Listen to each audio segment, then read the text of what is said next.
Good morning बच्चों। आज हम पढ़ेंगे संस्कृति तथा समाजीकरण। हमारा ये 4th चैप्टर है। देखिए, संस्कृति और समाजीकरण, कल्चर एंड सोशलाइजेशन। संस्कृति क्या है? पहले तो इसके लिए हम संस्कृति को समझेंगे कि संस्कृति क्या है। संस्कृति समाजशास्त्र की शब्दावली में प्रयुक्त की जाने वाली एक विशिष्ट कल्पना है।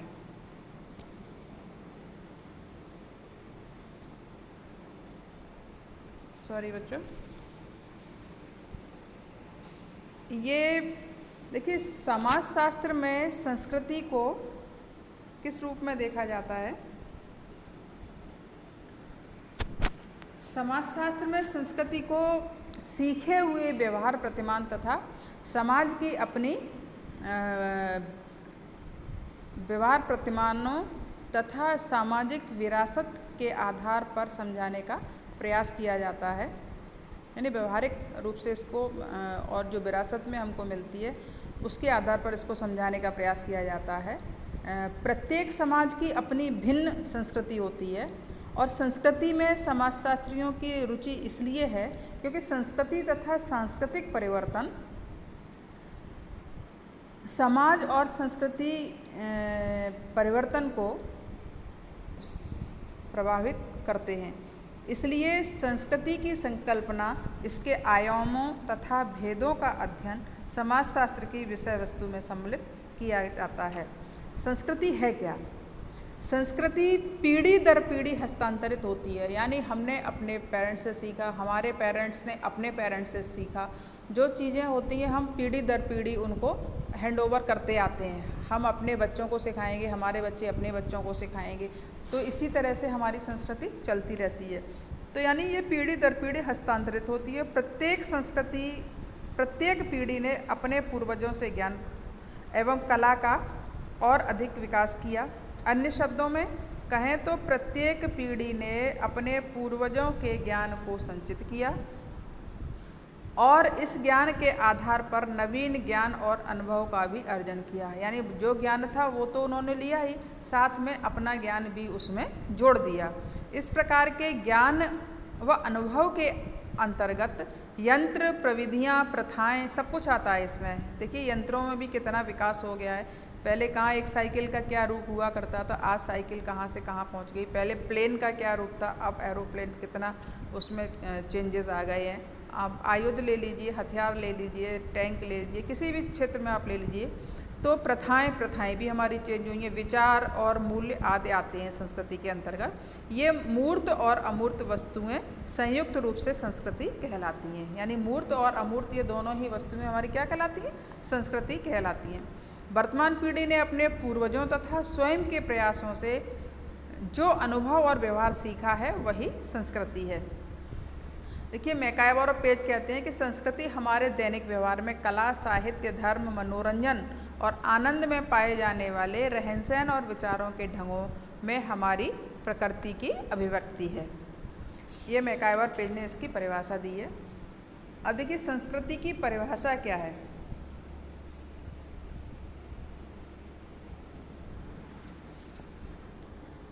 मनुष्य प्राकृतिक वातावरण में अनेक सुविधाओं का उपयोग करता है। यानी हम जिस एटमॉस्फेयर में रह रहे हैं वहाँ हम बहुत सारी चीज़ों को यूज़ करते हैं, तो दूसरी ओर उसे अनेक असुविधाओं का भी सामना करना पड़ता है। जहाँ हम फैसिलिटीज़ लेते हैं वहाँ हमें कहीं बहुत सारी चीज़ें ऐसी होती हैं जो हमें अनकम्फर्टेबल लगती हैं। परंतु मनुष्य ने आदिकाल से प्राकृतिक बाधाओं को दूर करने के लिए व अपनी विभिन्न आवश्यकताओं की पूर्ति के लिए अनेक उपायों की खोज की है।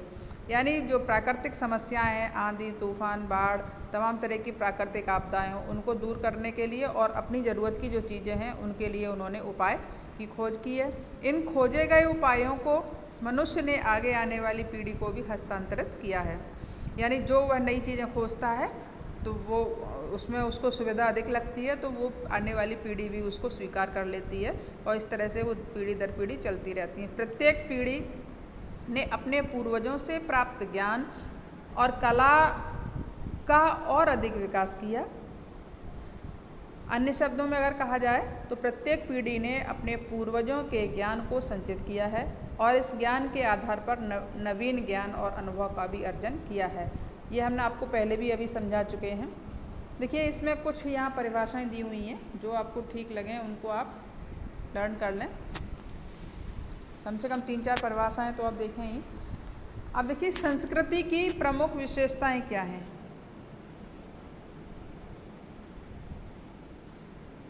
संस्कृति क्या है, इसकी विशेषताएं क्या है। सीखा हुआ आचरण है।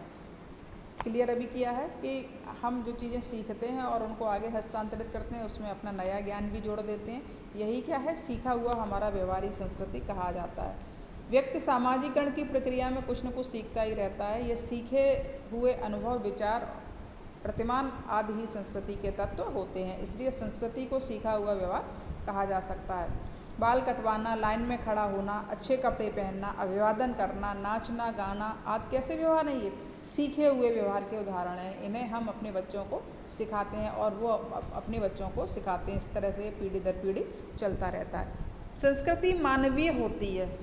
संस्कृति मानव समाज की मौलिक विशिष्टता है। पशु समाजों में किसी प्रकार की संस्कृति नहीं होती। पशु भी अनेक प्रकार के व्यवहार सीखते हैं, परंतु उनका यह सीखना पीढ़ी दर पीढ़ी विरासत का रूप नहीं लेता। यानी वो ऐसा नहीं है कि एक पशु जो काम कर रहा है उसी काम को दूसरा पशु भी करेगा, तो ये पीढ़ी दर पीढ़ी ये नहीं चलती है। रीज़न क्या है, भाषा के अभाव में पशुओं में संस्कृति का प्रश्न ही नहीं उठता है। पशुओं के पास भाषा नहीं होती, इसीलिए उसका आदान प्रदान संस्कृति का वो नहीं कर सकते।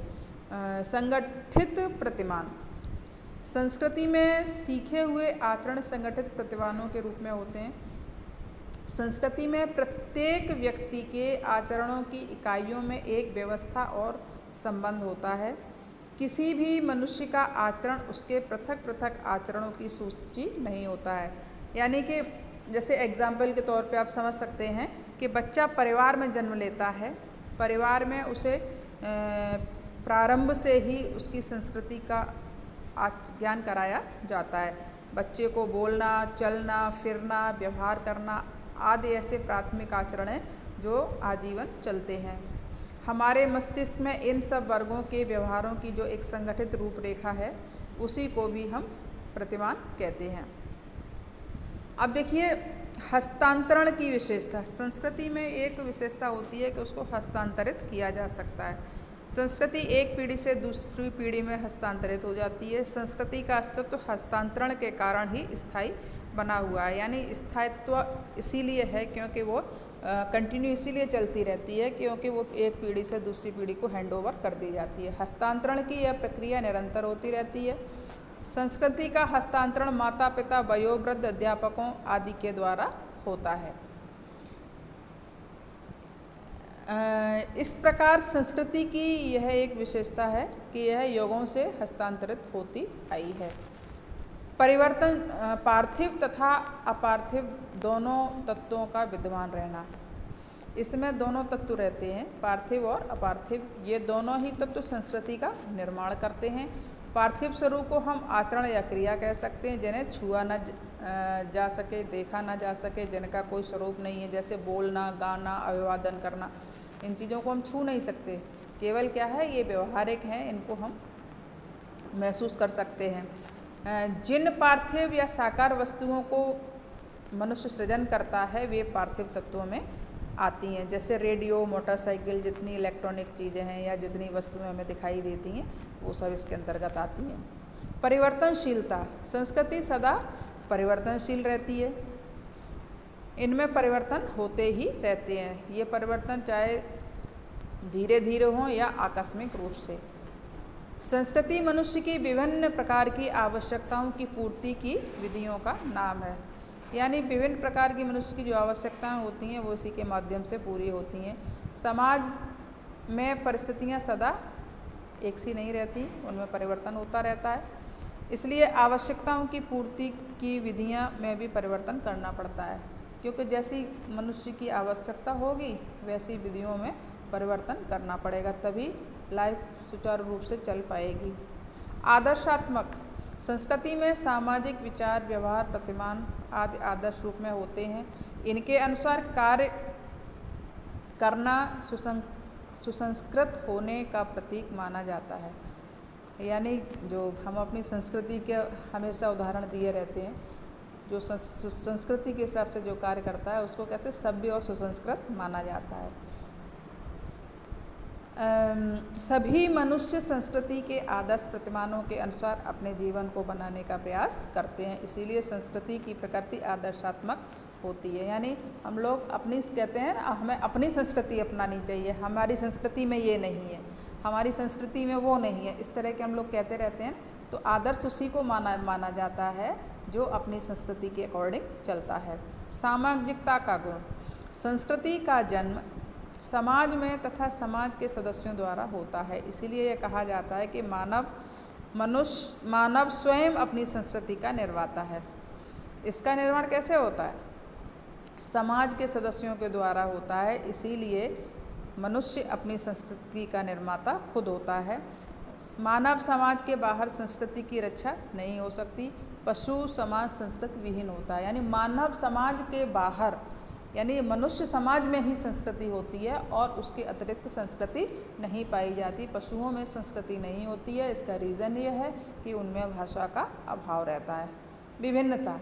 प्रत्येक समाज की संस्कृति भिन्न होती है, यानी प्रत्येक समाज की अलग अलग प्रथाएं, परंपराएं, धर्म, नियम, विश्वास, कला और हर चीज़ उनकी डिफरेंट होती है।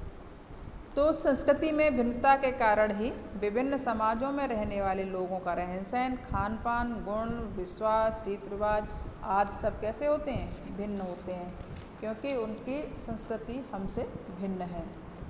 हमारी भारतीय संस्कृति अलग कहती है, और भी जो तमाम जो धर्म के लोग रहते हैं उनकी संस्कृति डिफरेंट है, विदेशों की संस्कृति अलग है। तो संस्कृति हर समाज की अलग होती है। बच्चों, आज इतना ही। कल हम पढ़ेंगे संस्कृति और सभ्यता में अंतर। Thank you.